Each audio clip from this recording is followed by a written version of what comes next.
This episode is brought to you by Bleacher Report. How do you follow sports? From college football to the NBA, Bleacher Report brings you the latest news, live scores, and epic highlights from your favorite leagues, teams, and athletes, all in one app. Dive into exclusive shows hosted by your favorite athletes and original Bleacher Report series with breaking news, rumors, and predictions all season long. Download Bleacher Report to personalize your coverage. Whether you're ordering wings for the game, whipping up a 7-layer dip, or ordering pizza, there's something about football that makes you want to eat.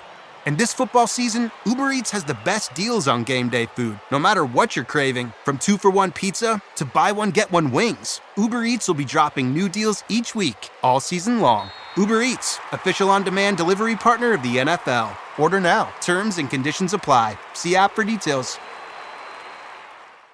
Hey, it's Austin James. Yes, I'm living with diabetes, but it doesn't have to define me.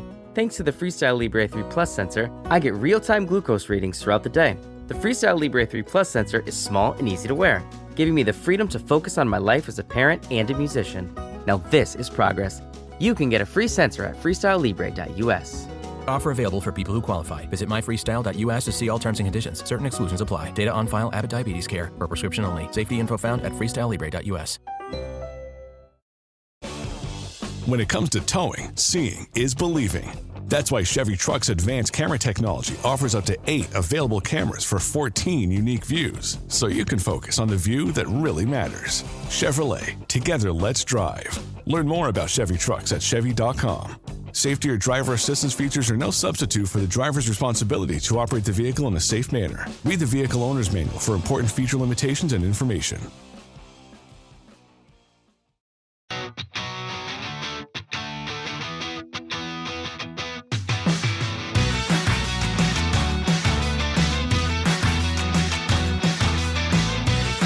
Welcome back to Rams Up, your favorite LA Rams podcast. We are part of the Fans First Sports Network. You can follow us on our YouTube channel as well at LA Rams Up. I'm your host, Mark. I'll be joined occasionally by my football gurus, Paul and Ian. Let's get to it.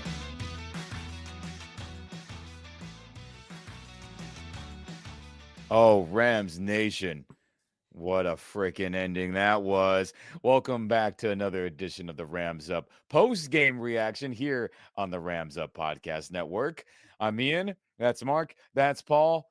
We appreciate you tuning in. Like, subscribe, and share this video and podcast with all your fellow Rams fans and football fans out there. We very much appreciate it. But, oh my God, Rams Nation, gentlemen, Mark, Paul, how are we feeling after that nail-biting, hair-pulling, heart-racing win against the Arizona Cardinals on Saturday night? How are you guys feeling? I don't know if there's ever been a more exciting 13-9 football game. I thought we were done at the end there. I thought, okay, here we go. We're going to lose. We have a week worth of stress preparing for the Seahawks. We're going to have to win that one. And then, Kyler Murray kind of screws things up once in a while, doesn't he? And I think he threw that ball way too early. I don't know why they were passing 1st and goal from the 5, right? Run the ball there maybe. Yeah. But, we didn't deserve to win that game. We really didn't. Our offense, we can talk about it more, but becoming more and more concerned about our offense. I thought it was the weather, right? The last 2 games in the rain and then in the cold, and then we're back in SoFi, controlled environment. We're going to put up some points, and our offense was just off, lethargic. Kind of concerned about that. Yeah, me too. But what about you, Paul? How did you handle the ebbs and flows of this game real quick? Yeah, it definitely was not a pretty game, right? Definitely talk about winning ugly. This definitely was in that category. It was a shame too because the Ramley showed up, man. They showed out. Nice job. So, it was great to see that, the volume level, everybody was amped up. It was a shame that, Rams came out a little flat once again, but, we'll go through it and then we'll talk about it more at the roundtable. But, they're fortunate to get away with this one. And hopefully after tomorrow with some of these games, they'll have clinched because they definitely need some time to clear their heads and get ready for the playoffs.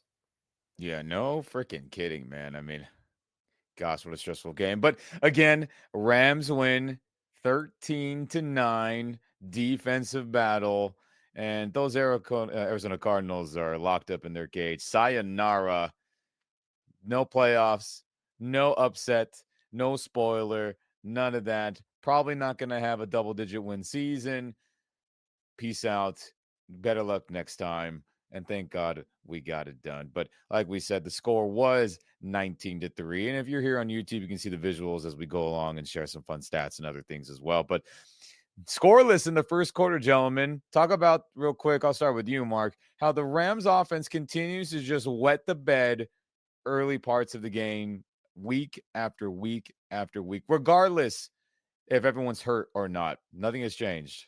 Yeah, this is actually the third straight game we have done all our scoring in the second and fourth quarter. Been shut out in the first and the second quarter. It's really strange, really weird trend.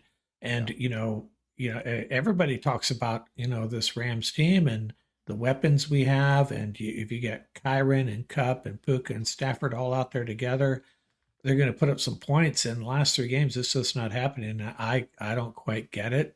I don't ask me to try to explain it. And Paul was saying that someone in the press conference dared to ask that same question.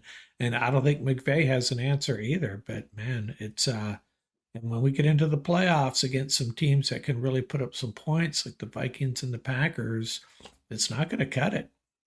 Yeah, no kidding. What about you, Paul? Thoughts on another first quarter wet the bed performance?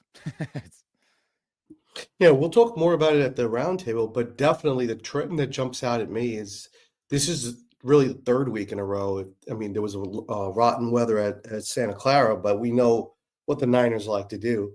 But I think teams, that's what they're going to do in the playoffs. They're going to play keep away. They're going to try to hold on to the ball as much as possible. It really disrupts the flow of the Rams offense.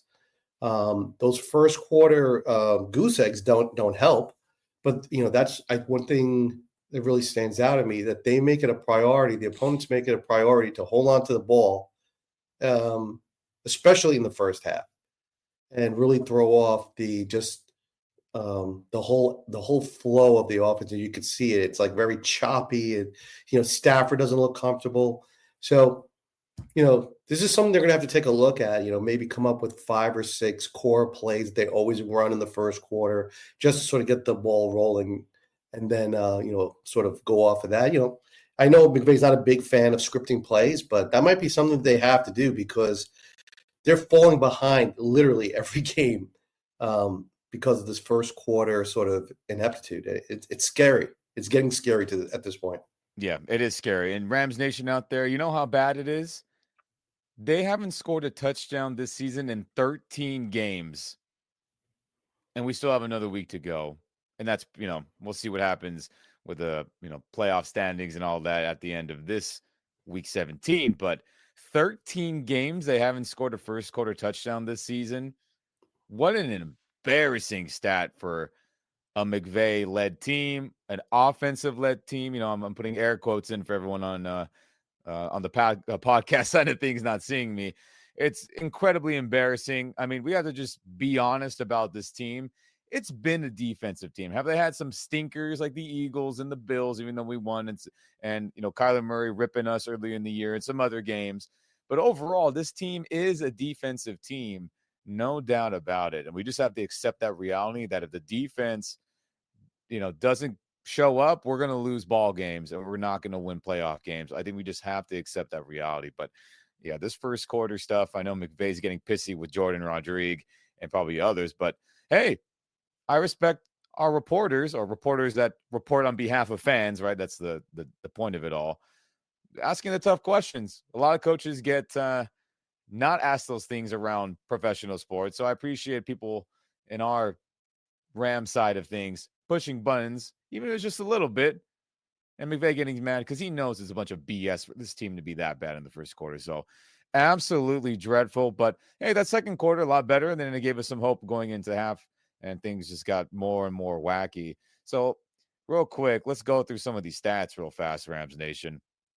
Time of possession. I mean, Cardinals severely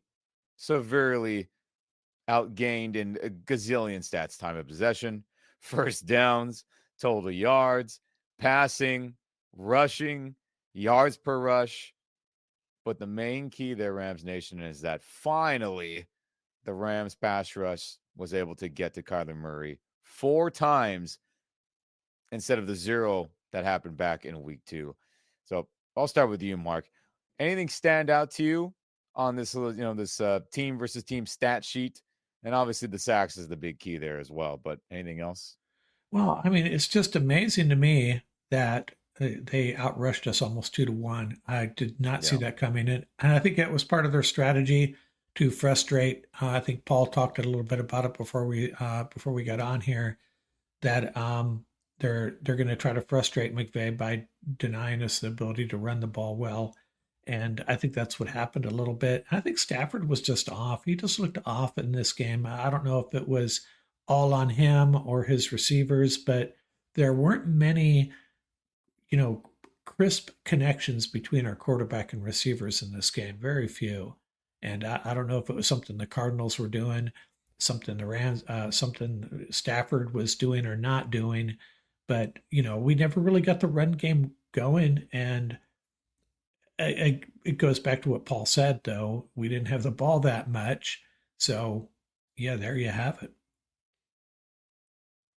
Yeah, what about you, Paul? Anything stand out to you on this team versus team stat sheet? Yeah, the TOP. Yeah, that 14-minute differential translates to the Cardinals ran 75 plays.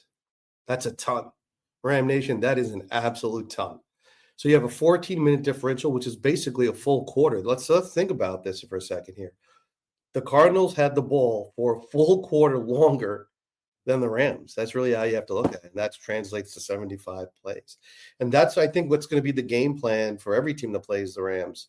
They're going to play keep away because it works. That's why I had mentioned Super Bowl. Was before we logged on. I was talking to Mark. I said, I'm watching this game and I'm going, wow, this reminds me so much of that Super Bowl against the Bengals, in terms of how they were just, clamping down on the run, forcing McVay's hand, trying to frustrate him. He handled it pretty well. I mean, there were some other factors in this game too. Look, Noteboom, I think the three of us, the minute we heard that Noteboom was starting, we just shook our head. We were like, oh boy, here it comes. My account, I have him unofficially. I had him at 3 holding penalty. Could have been a 4th, but the player hit Stafford's arm, and it led to an incompletion. He really struggled. They were trying to integrate Higbee back, so that might have also, that's a new feature there as well. And the part that really stood out for me, apart from the fact they couldn't run the ball today, was that Puka was 10 for 1 and 129, right? That's great. The next closest player, right, had something like 29 yards. So it just seems like Demarcus Robinson did, he had 0 catches today. Cup doesn't look right. He looks like he's not healthy. He might be hurt, playing through something. He's grimacing on virtually every play. So I think moving forward, the Rams look like a tired team today. They really look like a tired team. And look, they played a bunch of tough games too. So, but the one positive, like I said, that stood out for me was love the crowd noise. We had home field advantage for once. That was like one game I was like, yes. Even Kurt Warner commented on it. And how great, Ram Nation, I was pumped that Kurt Warner was announcing that game, right? But to have home field advantage, particularly if if they do sync up everything and we're going into the playoffs, which I largely feel they will. Man, to have home field advantage and to have the other team not be able to like drown out, Matthew Stafford, I think that'll be tremendous. So great job, Ram Nation. Way to show up. Good job, Rams Nation, for sure. As I've been very critical of fans not being there for this. I know it's a very complicated subject. I understand that, but the time where we needed you, you showed up to help the Rams win. And I'm sure if it was not almost 100%, who knows how this game would have went.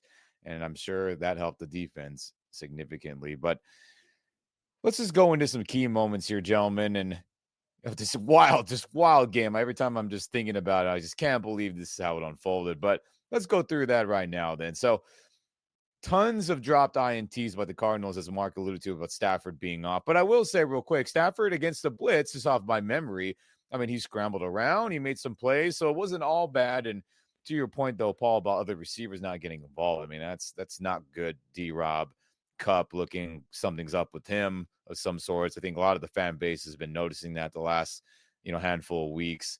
And so that was crazy. But then Michael Hoyt's block PAT, I think we'll stop on that one of how critical that was in the game. So Michael Hoyt gets called for a phantom, was it holding call? Pat, is a holding call, right? In that 3rd and goal situation, which was ridiculous. The replay showed no such thing. You can argue that McBride was holding Michael Hoyt trying to get open, and that angered me. I was like, I can't believe they're calling that. But they end up getting the touchdown, and the karma god said, you know what, Michael, we'll get you another block PAT, as Rams PR always puts out fun stats for us to share. Outside linebacker Michael Hoyt blocked his 3rd kick of the season, the 2nd most by a Rams player in a single season, trailing Corey Littleton, who had 4. His 3 block kicks leads the entire NFL in this 2024 campaign. But gentlemen, I'll start with you, Mark. How insanely critical was that by Michael Hoyt to yet again get his hands on the football during the kick? Yeah, it really changed, it's a butterfly effect, right? It changed how the Cardinals approached it at the end there. They might still, they would have played through in overtime perhaps if not for that block kick, right? Yeah. So it changed everything. The Cardinals might not have been as aggressive on their last possession. But yeah, it was certainly important. And it's, our special teams have really been making plays. And, Michael Hoyt, it's amazing. I would dare to say he's a fan favorite at this point. And, you go back a year or two ago and how Ram fans felt about his contribution to this team from the outside linebacker position, taking a lot of heat. And ever since he made that LA sign in Santa Clara on that, I think it was at the last play of the game, one of the last plays, ever since then, man, I'm a big fan of his. And it was cool that he made another big play. Yeah, shout out to Hoyt. The LA stuff really won us over. I agree. But what about you, Paul? Your thoughts on Michael Hoyt's, again, blocked kick? The Hollywood Hoyt, right? Because of the LA side. Yeah, that really changed the game if you think about it, because Arizona had to go for the full score as opposed to a field goal, right? Like Mark said. So it was huge. The special teams has come up big the last couple of weeks. The punt coverage unit has been phenomenal, right? We saw that again today. They pinned them back there. The field position game was huge for the Rams today. Really saved them a couple of times. And then Cardi made his kicks. That's huge. So that 1 point may seem, almost trivial, but it was, if you take a look at on a low scoring game like this, it was huge. Absolutely huge. Yeah. Ethan Evans had a couple of great punts. Yeah. Yeah.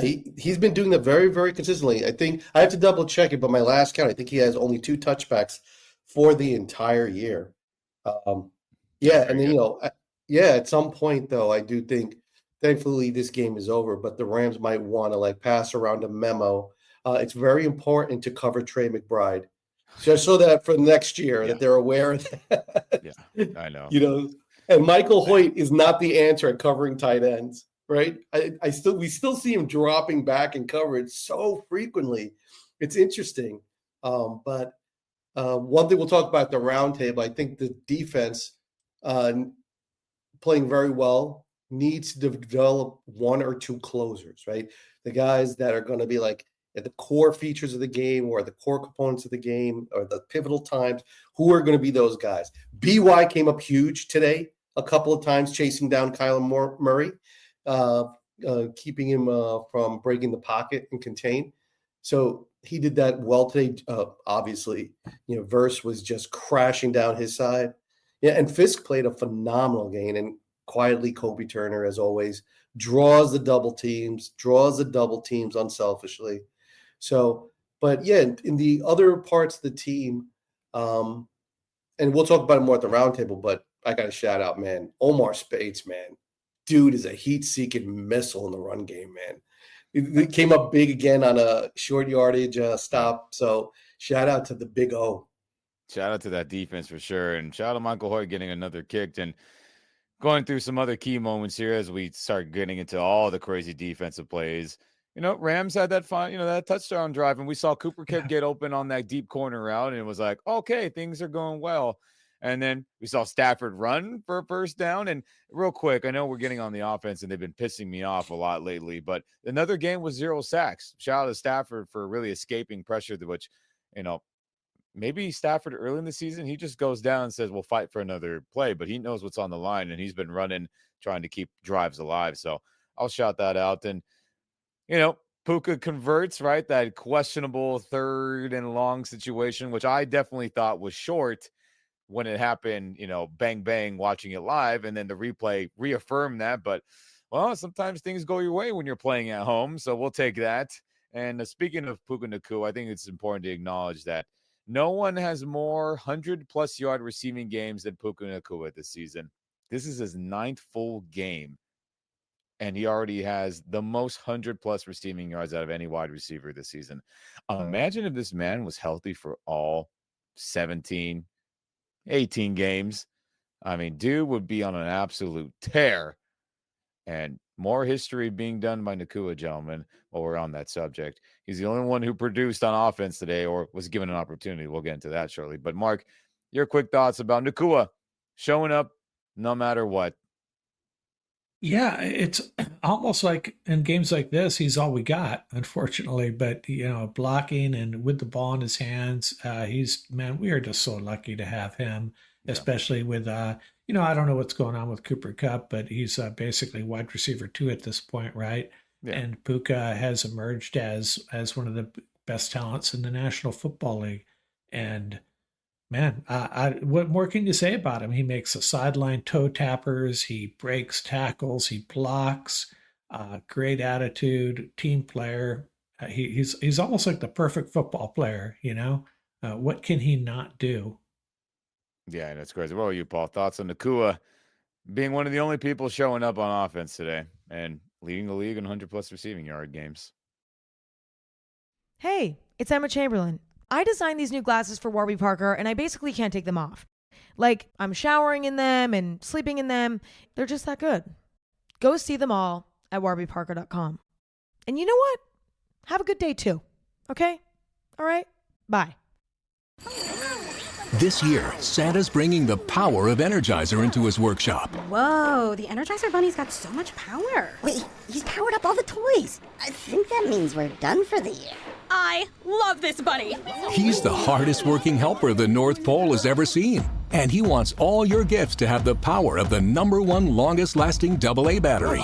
So this holiday season, stock up on Santa's and the elves' favorite battery, Energizer Ultimate Lithium. This episode is brought to you by NFL Sunday Ticket on YouTube TV. Catch every moment of your team's playoff push with NFL Sunday Ticket on YouTube TV. You'll get amazing features like multi-view, and right now, it's only $49 for the rest of the NFL regular season. So give yourself the ultimate gift this holiday season. Get NFL Sunday Ticket for $49. Sign up now at youtube.com/Sunday Ticket. Device and content restrictions apply. Local and national games on YouTube TV. NFL Sunday Ticket for out-of-market games excludes digital-only games. ¿Hablas español? Sprichst du Deutsch? Kann du Norsk? If you've had that sound from Babbel before, I bet you do. Babbel is the science-backed language learning app that actually works. With quick 10-minute lessons handcrafted by over 200 language experts, Babbel gets you on your way to speaking a new language in just a few weeks. With over 16 million subscriptions sold and a 20-day money-back guarantee, just start speaking another language with Babbel. Right now, up to 55% off your Babbel subscription at babbel.com/Spotify podcast. Spelled BABBEL.com/Spotify podcast. Rules and restrictions may apply. This episode is brought to you by Batiste Dry Shampoo. Whether you're on the go, at the gym, or getting ready for a night out, Batiste has a dry shampoo for you. Refresh with over 10 signature fragrances. Or try Batiste Hint of Color, a tinted dry shampoo that seamlessly blends with your hair. Need an extra boost? Try Batiste Dry Shampoo with added benefits like volumizing, texturizing, and more. Buy Batiste now, in-store or online at your nearest retailer. Yeah, he's the constant in the Rams office. He, Kyron, and obviously Stafford. But the Kyron touchdown, if you watch it, you saw it was Puka at the bottom of that pile pushing, right? Pushing forward. He kept working, and then Kyron kept the legs driving, and they fell into the end zone, man. So that's the type of player he is, and it's infectious. Like when he's out there and he's doing all this, and I just love the screens, the way he just puts he runs north-south. That's it. There's no wiggle, man. He's just trying to take it to the house, and that's the way it should be. But yeah, if maybe if King Cup gets a chance to rest a little bit next week, going into the playoffs, he'll be maybe energized, refreshed. Hopefully, there's no major injury there, because they really needed to find a way to balance it out, right? Because teams are going to start, keying in on, wherever Puka goes, send two in that direction. So, we'll see how it plays itself out. But the kid is an absolute monster.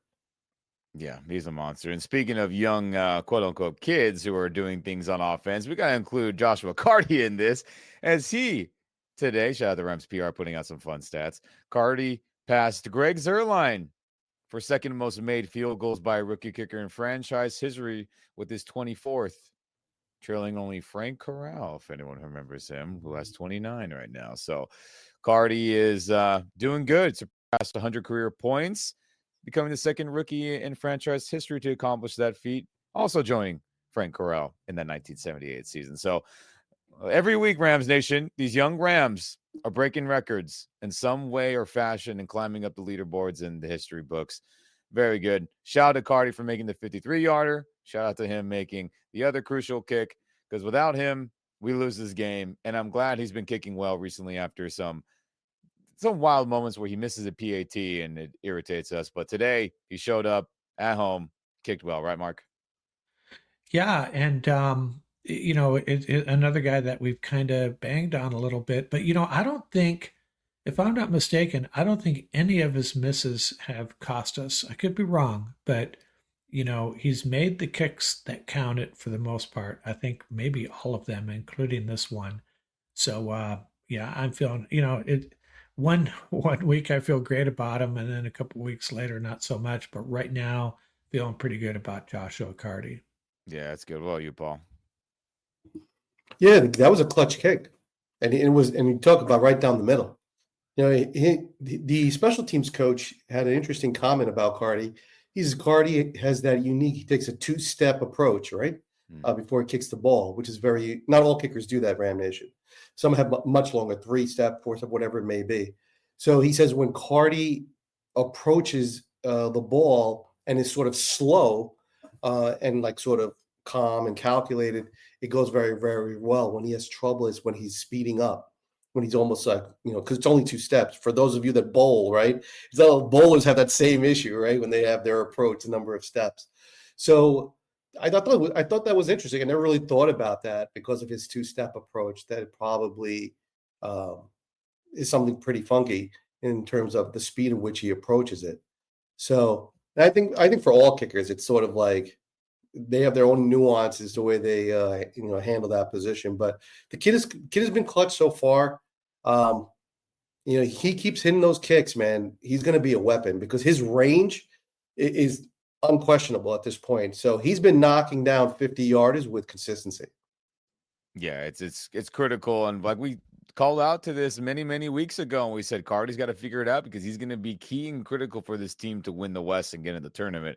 And he has been just that, critical and key, helping us win a game. So shout out to him for climbing up Rams history leaderboards for sure. But let's go back to some other key moments, gentlemen. We talked about Carty, right? Hitting that 53-yard field goal. And then the fourth quarter drive where, Higbee finally gets involved, Nakua for 21 yards, and then Carty kicks the last field goal. And then the last little bit of the game where we all were holding our breath, Cameron Kitchens gets the INT on the 4th down after Murray chucked it up to Marvin Harrison, I believe. If my memory serves me correctly, just thinking about it. And we all said, thank God they didn't convert it. And at the same time, we were like, oh, damn it, Kitchens. Why did you catch that INT? Right, Mark? Yeah. It's in the I don't know how they coach that or if they talk about that, in the course of a game. But, I kind of want to give him a pass because he should know better. He's a rookie, though. Maybe he was remembering that 103-yard return against Seattle, and he was trying to do it again. But a little bit of a knucklehead play, but fortunately it didn't cost us. But yeah, definitely should have just knocked it down. Maybe he didn't know it was fourth down. I don't know. Well, I know. Jeez. What about you, Paul? Cameron Kitchens INT late. The exuberance of youth, right? Yeah, I mean, look, it was definitely the game management for the last 4 minutes of that game was just absolutely atrocious for the Rams, right? Yeah. Think about that. They got the ball back and then gave it back to the Cardinals with what, 3 minutes left?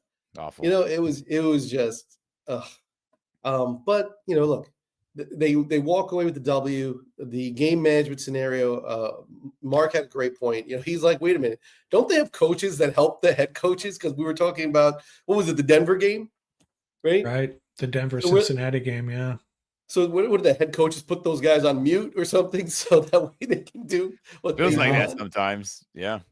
Yeah, because it's a real advantage. I mean, you got so many things going on. You're looking at so many things, and then it really helps to have somebody coming in through the headset that's nice and calm and saying, look, this is the scenario, thinking maybe 3 or 4 plays ahead or whatever, all sorts of different things. So yeah, we see how well it works for the challenges, right? It works really, really well for the challenges. So, I mean, that's just curious to me when the game management is that bad in such a crucial game. So, but they came away with the W. I mean, there's a lot to, I love when McVay says that. He says, I'm looking forward to going back to the drawing board. Always causes me anxiety when he says that. I said, dude, don't go back to the drawing board. I know. Right. But yeah, that was Kinchin. That was definitely a dumb play. But, and Witherspoon Spoon coming up with that big INT, that was huge. Let's talk about that then immediately. So Kitchens INT, we're all like, yay, fourth down stop. Oh, he shouldn't have caught it. And then Rams are like, okay, maybe they'll be able to finish the game. Couldn't do jack freaking tiddly squat again. Kyron Williams finished the game real quick on a side note with only 13 carries. What a joke that is. And they decided to pass the ball on third down instead of letting him slam it up the gut for at least a couple yards. So I get the kill shot they're trying to do, but let Kyron have that kill shot. I believe in him to get 2 yards more than the passing game thus far in the game. So Cardinals get the ball back. We're all freaking out. I accepted our fate that we were going to lose. I accepted it when they were driving down. McBride wide open. Everyone's freaking out. I'm just sad there watching the game thinking we really blew this game. And shout out to Blaine. I'm blanking on his last name, who has great articles for Turf Show Times. He had put out the tweet like, well, this is very eerily similar to the Buccaneers game in 2022 where Rams got a great stop on defense. Offense got the ball back, choked it, 1, 2, 3 and out, and then Tom Brady led him on a game-winning drive. I mean, it was shaping up to be that way. So we get to that first and goal situation, if my memory serves me correctly, and Trey McBride is there open on that little flat route running to the goal line of the end zone.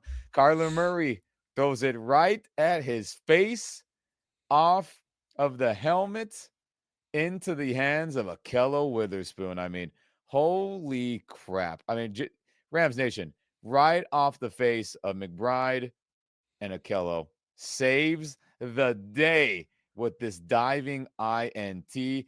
I mean, look at this gentleman. Controlled it through the ground. Absolutely baller move right there. I mean, oh my goodness. Saved it. And real quick, shout out to Underdog NFL putting out this fun stat. The Rams are the first team to allow fewer than 10 points in 3 consecutive games since 2021. The last time the Rams won the Super Bowl. They've also won 5 games in a row for the first time since that Super Bowl 2021 season. But I'll start with you, Mark. How insane was this with about 20-something or 30 seconds left in the ball game? Yeah, it was pretty cool. And, I want to say this, sometimes when you look back across a season, there's crazy plays that teams make, game-winning plays. You look at what the Commanders have done this year with the Hail Mary and then stopping the Saints on a 2-point conversion to win that game. And they had another game as well. And then you look back at the Rams season, this play basically secured a win for them. They were gonna lose. They were gonna lose this game if not for this play. And then you look back at that overtime catch by Demarcus Robinson. At what I'm getting at here, plays like this are maybe an indication that this is a team of destiny, may I dare say, because it's this game was lost as far as we are all. I think we all probably felt the same way sitting here watching this, just like, okay, now we got to deal with Seattle in a must-win situation next week. Not fun. And then Akilo comes through for us. Yeah, I mean, dude, saved the freaking day. I mean, look at this play. Luckily, replay agreed that that was an INT. He controlled it. I mean, Paul, how did you feel seeing Okello survive the ground and save our asses and save the season practically off that awesome diving INT in the end zone there? Yeah, you got to love the effort, right? Coming from one of your veteran corners. And this is a week after McVay said that, D. Will and Okello are going to stay at corner, right? And that Kobe is going to have to sort of play the filler. So that's huge. And the effort says everything. So on every play, you want to see the players give max effort. That's what McVay always says. That's how you get turnovers, from the tips, ripping at the ball. Rams did a lot of ripping at the ball today, too, which I thought was interesting. So they must have talked about it pregame and all through the week. But yeah, Spoon came up huge. And you saw him use why does McVay love Spoon? The length, right? He always talks about it. He's got great length, plays the ball well. And that was huge. And then going back to like your comment about that last drive. So that's how I feel, man. If you got 3 shots to get 1 first down, I don't care what's happened in the game. Run the rock, right? In my opinion, the most important thing, you want to burn those timeouts. Make them burn their timeouts. If they had no timeouts, it would have been a non-issue anyway, right? But then you throw the pass, stops the clock, and there you go. And then now they're walking down the field with a whole bunch of timeouts. That's what kills you on those late drives. But I think, and plus you had Nopum, who is just getting savagely beaten on every pass drop. Yeah. So you got a couple of things that are not in your favor. Just run the 3 creative running plays, maybe even a jet sweep, whatever. Do what you got to do. Give it to your physical players. But I agree with you. That's what I would have done. I would have hammered it 3 times the Iron Kyron. If we're going to go down, let's go down swinging, right? Yeah. So, but we'll survived see. it. Yeah, we survived the McVay special, as I like to call it, where it's drop back pass, first down, drop back pass, second down, and drop back pass, third down. And we survived that. This game, luckily, defense saved our asses, saved this team's season potentially. And we're lucky that that didn't cost us, as it has in many other games this past season, Rams Nation. I'm sure you can easily pinpoint which games those were. But some final stats here from this Rams victory. Stafford threw 32 times. They didn't get a lot of opportunities most of the game, but 17 of those completions, only 189 yards. Only felt like Nakua was open as he had another 100-yard game. Williams, again, only 13 carries. Embarrassing for a guy who's an all-pro level player to only get it that little. And think about the other games where that's been the case. We've lost those. Miami, definitely Cardinal game the first time around. He barely got the ball around like 14 or so times, if my memory serves me correctly. So every time Kyron's not getting 20 carries, I mean, we're in trouble. So that's no bueno, like we talked about. Kupp, we think he's injured. Something's going on. People are saying he looks dejected, not celebrating as joyful and others. So, I mean, who knows what's going on with him? Hopefully things get figured out going into the tournament. But Braden Fisk with 2 sacks, Byron Young, Kobe Turner, and that was a big difference in the game. And, of course, the INTs by Cameron Kitchen late and then the Witherspoon to seal it. But, gentlemen, I think what's the most important thing is that the Rams are still number 1 in the NFC West. Rams getting back to 10 wins. With the chance to be at 11 next week, depending on what happens. 4-1 in the NFC West. Seahawks next week. Seahawks 9-7. We're praying to the football gods that Cardinals are going to get it done, but they said, no, Seattle, it is not your time. And then with the Cardinals and the 49ers in the basement. But, oh, gentlemen, how do you feel about us and this whole division as a whole and how it turned out this season thus far? I'll start with you, Mark. Well, I think if I remember, when we made our predictions, I think we were basically 10, 11 wins among the three of us. That was our prediction, if I'm Yeah. not mistaken. I chose 10. 10, yeah. So and when we were 1-4, we all kind of felt like idiots, maybe. And here we are. They go on a late season run, mid to late season run, and they're the best team in the division right now. I think they really are. And I don't know.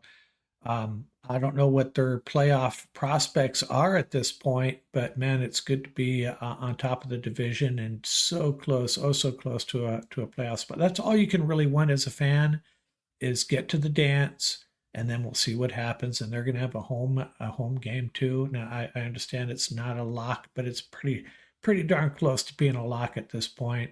A home game in the first round of the playoffs, and then we'll see what happens. Yeah, we'll see what happens indeed. But Paul, your thoughts on, I guess, the 1-4 start to now 90-something% chance of hosting a playoff game at 10 wins currently with one game left. Yeah, it's not how you start, it's how you finish, right? So they are sort of the middle leg of the race, so to speak, closing that part out. When they look back and say how the West was won, it definitely was not perfect by any means, but hopefully after tomorrow, everything will be locked up. And then because they really look like they need a day off. They really do.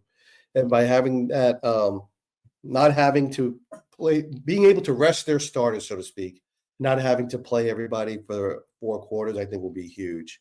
So let's hope it turns out in that scenario, because that's the best case scenario for the Rams.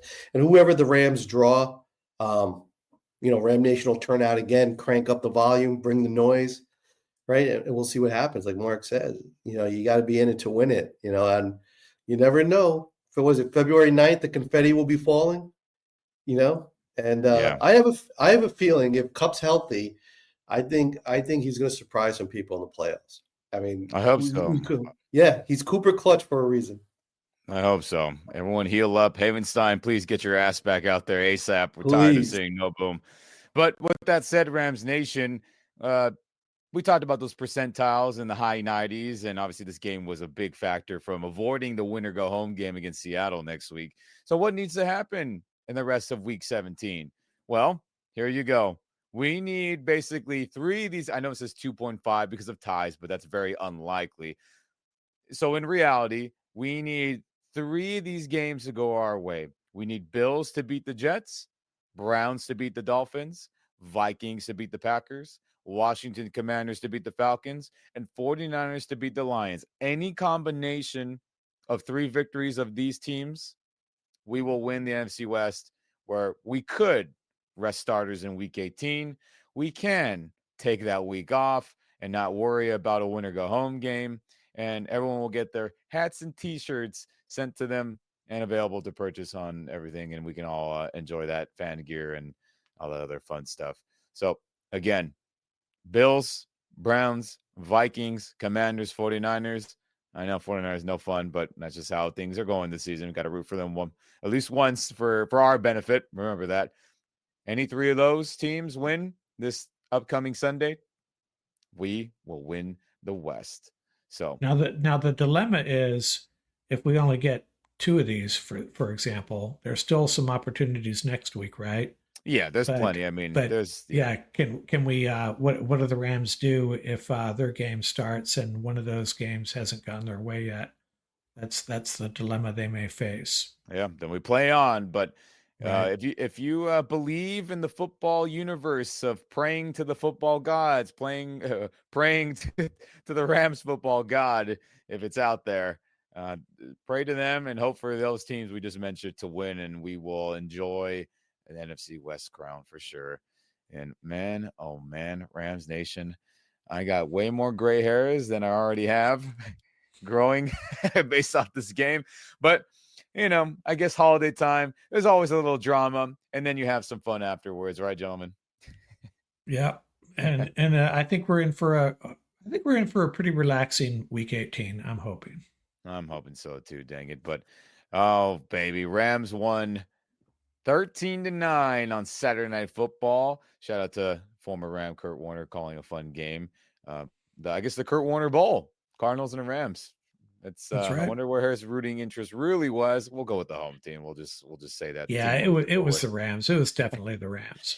Yes, it was a fun time indeed. But gentlemen, any final thoughts before we get out of here? I'll start with you, Paul. Shout out to Coach O out of Minnesota. The blue and soul run deep.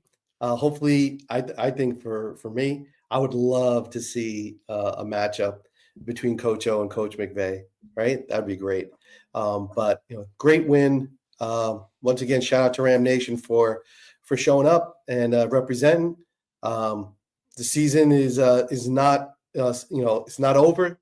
So we have more football left to be played. You got to love it, and hopefully we'll be there in the big dance. Yeah, I hope so too. What about you, Mark? Before we get out of here. I'm just going to chill tomorrow. I'm going to have my little score sheet out and hopefully check off 3 games in the SOV formula for the Rams and have a nice, relaxing week. Yep, that sounds like a perfect plan to me after tonight's scare, to put it shortly. Oh, jeez. Yeah, I know, crazy. But that'll do it from us here on the Rams Up post-game reaction, brought to you by the Rams Up Podcast Network. Thanks for tuning in, Rams Nation. Share this video with all your fellow Rams fans and the podcast as well. Thanks to everyone tuning in on that side of things as well. But we'll see you very soon in the new year when we are hoping for a potential get everyone healthy, rest starters game against the Seattle Seahawks. But if things don't end up being that way, we'll be ready to break down that game fully with the Rams and everything on the line if it comes to that. But again, we're hoping not for sure. But that'll do it here. Again, enjoy this Rams W, and we will see you very soon. Go Rams, baby. All right. Thanks, guys. Rest that shoulder, Big Rob. We need you. Yes, please. Stay healthy, Rams. Forever. Peace.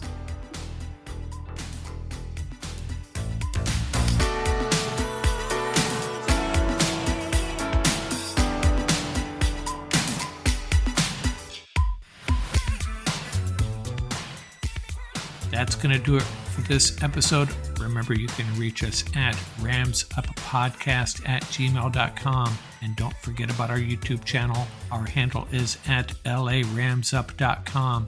Till next time, keep the horns up, stay safe, and have fun out there.